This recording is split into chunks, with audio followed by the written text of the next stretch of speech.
पंकज दादा, हे जे फुलं आहे ना, हे लोक काय करतात माहिती आहे का, याला फुलं तोडणार आणि देवाच्या चरणावर वाहणार.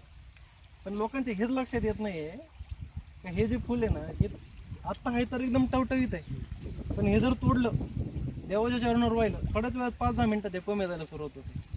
म्हणजे आता हे जिवंत आहे, म्हणजे आपण त्याला मारतोय मग देवाच्या चरणावर वाहतोय. तुकाराम महाराज काय म्हणले, मन हा मोगरा अर्पुन ईश्वरा पुनरुपी संसार येणे नाही. पण आपण काय केलं माहितीये का, आपल्याला तो मन हा मोगरा व्हायचा ते माहितीच नाही, आपण हाच मोगरा तोडला आणि देवाला व्हायला. पण हे तर किती भारी दिसतं इकडं, एकदम सुंदर. त्याला जर झाडावरच ठेवलं, हे ऑलरेडी देवाच्या चरणावरच आहे. पण आपल्याला काय, आपल्याला इथून तोडून देवाच्या चरणावर तिकडे मूर्तीच्या समोर व्हायचं. अरे मूर्तीतल्या देवापेक्षा इथला सुंदर आणि जिवंत देव आपल्याला दिसत नाही. माणसाला हा कळायला पाहिजे. आणि आपल्या साधू संतांनी नेमकं असं सांगितलं.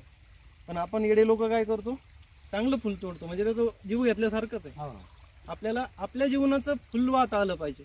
कशाला वेली तरू फुल घ्यावे, स्वतः जीवनांच्या फुलांनी पुजावे. आपल्याला जीवनाच्या फुलांनी देवाला पुजता आलं पाहिजे. हे ज्या दिवशी लक्षात येईल ना लोकांच्या, त्या दिवशी खरा देव लोकांना कळेल.